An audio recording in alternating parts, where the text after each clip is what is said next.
సారి మీ క్యాడర్కి కావచ్చు, ఆ తర్వాత దిగువ స్థాయి ఉన్న నాయకులందరికి కూడా ఒక క్లారిటీ ఇస్తూ వస్తున్నారు మీ అధినాయకులు.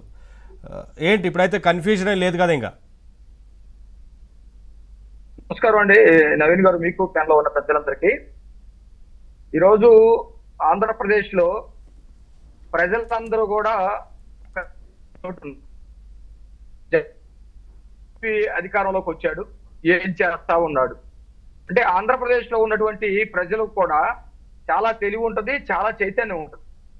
జగన్మోహన్ రెడ్డి అధికారంలోకి రావటానికే అబద్ధాలు చెప్పి అధికారంలోకి వచ్చాడు. అధికారంలోకి వచ్చిన తర్వాత దోపిడీ తోటి దోచుకోవటం, లేకపోతే దాచుకోవటం, శత్రువుల మీద తన ప్రతాపాన్ని చూపించటం, తప్పుడు కేసులు పెట్టడం, అబద్ధపు ప్రచారాలు చేయటం, వ్యక్తిగత హననం చేయటం మీద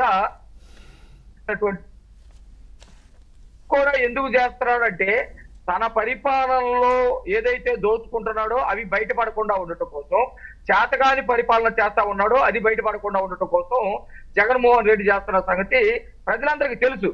4.5 సంవత్సరాలు ఈ రోజు పవన్ కళ్యాణ్ గారి గురించో చంద్రబాబు నాయుడు గారి గురించో పొత్తుల్లో భాగంగా ఏదో మాట్లాడారనో, లేకపోతే పొత్తులు సరిగా లేవనో, లేకపోతే వాళ్ళ మధ్య కుదరట్లేదనో, వాళ్ళ మధ్య ఈ రోజు అది కొత్త ఏం కాదు కదా.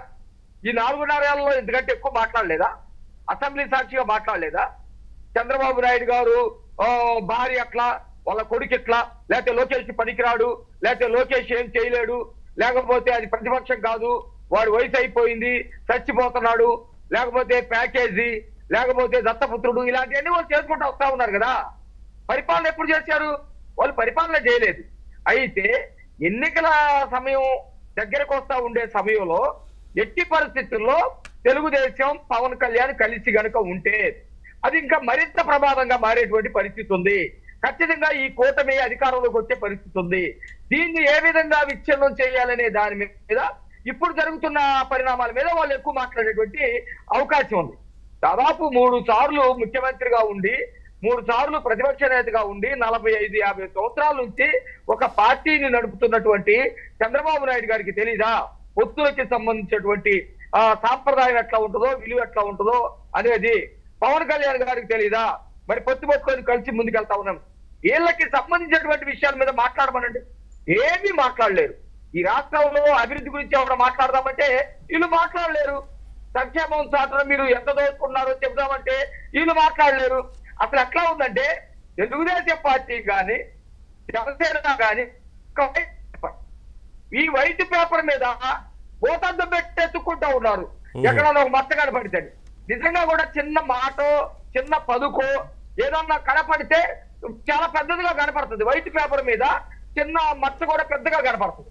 మరి జగన్మోహన్ రెడ్డి పరిస్థితి ఏంటి? పూర్తిగా బ్లాక్ పేపర్. అతని జీవితమే బ్లాక్, అతను చేసేదే తప్పుడు, అతను చేసేదే క్రైమ్. అలాంటప్పుడు అతని గురించి మంచి ఎత్తుకోలేం కదా.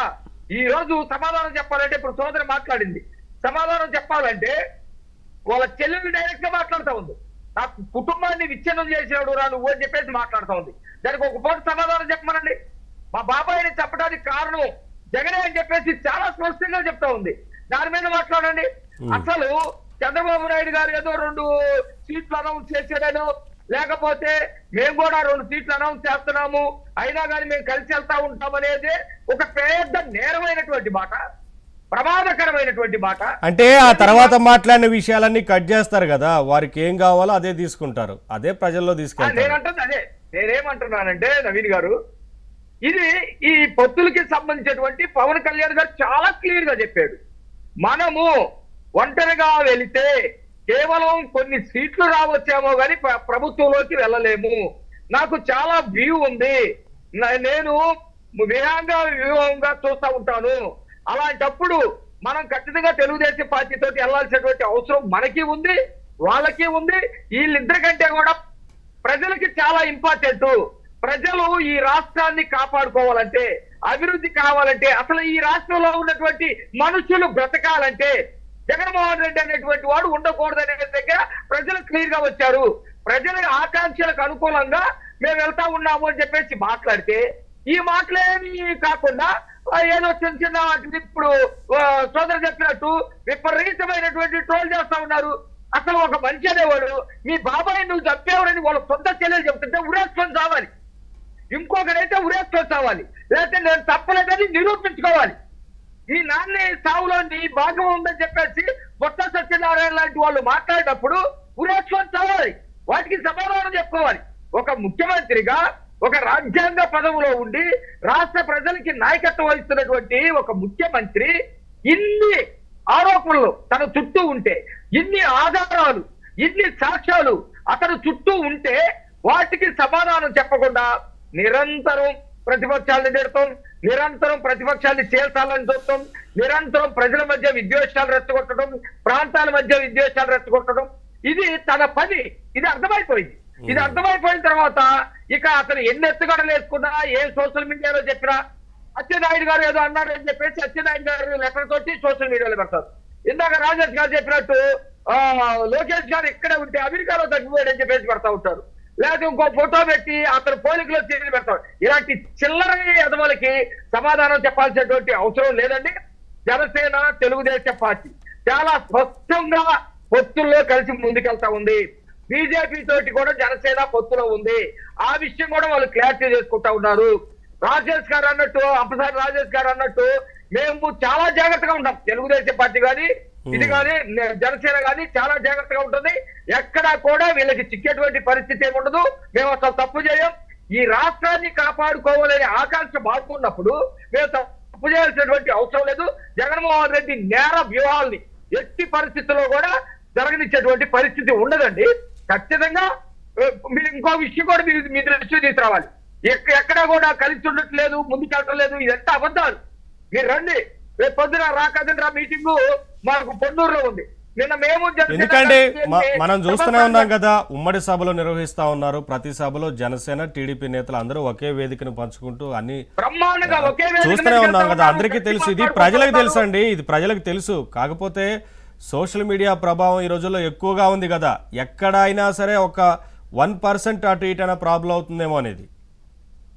సార్ నేనేమంటానంటే సోషల్ మీడియాలో చాలా వస్తా ఉంటాయి, కానీ వాళ్ళ మనసు కనెక్ట్ అవుతా ఉంటుంది, ప్రజల మనసుకి కనెక్ట్ అవుతా ఉంటుంది. ఎస్ ఇది కరెక్ట్, ఎస్ ఇది ఫేక్, ఎస్ ఇది అబద్ధము అని చెప్పేసి ప్రజలకి ఎప్పటికప్పుడు కనెక్ట్ అవుతా ఉంటుంది. మనం ఎక్కడ ఇదవ్వాల్సిన అవసరం లేదు. అక్కడి కూడా మనం అప్రమత్తంగా ఉండకుండా కూడా ఉండకూడదు. అప్రమత్తంగా ఉండాలి, వాస్తవాలు ప్రజలకు తెలియజేస్తూ ఉండాలి. ఇప్పుడు వాళ్ళ పని అది. ఒక చేతబడి దారుడు తీసుకొచ్చి మనం ఎక్కడ పూజలు చేయించగలుగుతామా? వాళ్ళు చేతబడి దారుళ్ళు, వాళ్ళు అసాంఘిక పూజలు చేసేటువంటి వాళ్ళు, వాళ్ళ పని అది. వాళ్ళు దాటి కోసం ఒక వ్యవస్థని క్రియేట్ చేసుకున్నారు. ఆ వ్యవస్థ ద్వారా తప్పుడు పద్ధతిలో వాడు చేయాలని చెప్పి చూస్తూ ఉంటారు. ప్రజలు గమనిస్తూనే ఉంటారు కదా. వీళ్ళు ఎప్పుడు పరిపాలన చేశారు చెప్పండి. నేను ఆ రోజు ఒక పెద్ద యుద్ధ వీరులాగా, ఒక పెద్ద విప్లవకారులాగా నేను కేంద్రంలో ఏ ప్రభుత్వం వచ్చినా మెడలు వంచి నేను ప్రత్యేక హోదా సాధిస్తానని చెప్పాడు. మెడలు వంచారో లేదా ప్రజలకు తెలీదా? దాని మీద వీళ్ళు ఏం మాట్లాడతారు? మా ఎంపీలు అద్భుతంగా మాట్లాడారని, రాష్ట్ర ప్రజలకి చాలా మేలు జరుగుతుందని మాట్లాడతారు. కానీ ప్రజలకు అర్థమవుతుందా లేదా? ఎంపీలు ఏమాత్రం పనిచేశారు? అందుకనే కదా ఒక జిల్లా నుంచి ఇంకొక జిల్లాకి ఎంపీ స్థానాలను మారుస్తా ఉన్నారు. ఎక్కడో సంబంధం లేని లీడర్లని ఇంకో జిల్లా నుంచి తీసుకొచ్చి అక్కడ పోటీ చేపిస్తుంటేనే అర్థం చేసుకోవాలి సిచ్యువేషన్. బుల్లెట్ దించుతారో లేకపోతే నాయకురాలు నాగమ్మ దెబ్బకి పారిపోతారో తెలిసింది. ఈ రోజు ప్రజల మీద వాళ్ళకి నమ్మకం లేదండి, పరిపాలన వాళ్ళకి చేత కాదండి. అట్లని వాళ్ళు నమ్ముకున్న సిద్ధాంతం కానీ వాళ్ళు చేసేటువంటి పనులు కానీ రాజ్యాంగ వ్యతిరేకమైనటువంటి. ఎస్ మాట్లాడదాం, డిస్కస్ చేద్దాం. ఒక్క నిమిషం రాజేష్ గారు, ఇప్పుడు సిద్ధం పేరుతో సభలకి తెరదీశారు. ఏంటి మేము సిద్ధం ఇంకా ఎన్నికలుగా, కానీ ఎన్నికల శంకారావం పూరిద్దాం అంటూ ప్రయత్నం చేయబోతున్నారు. ఒక టార్గెట్ పెట్టుకున్నారు, ఇంతమందిని జన సమీకరణ చేయాలని.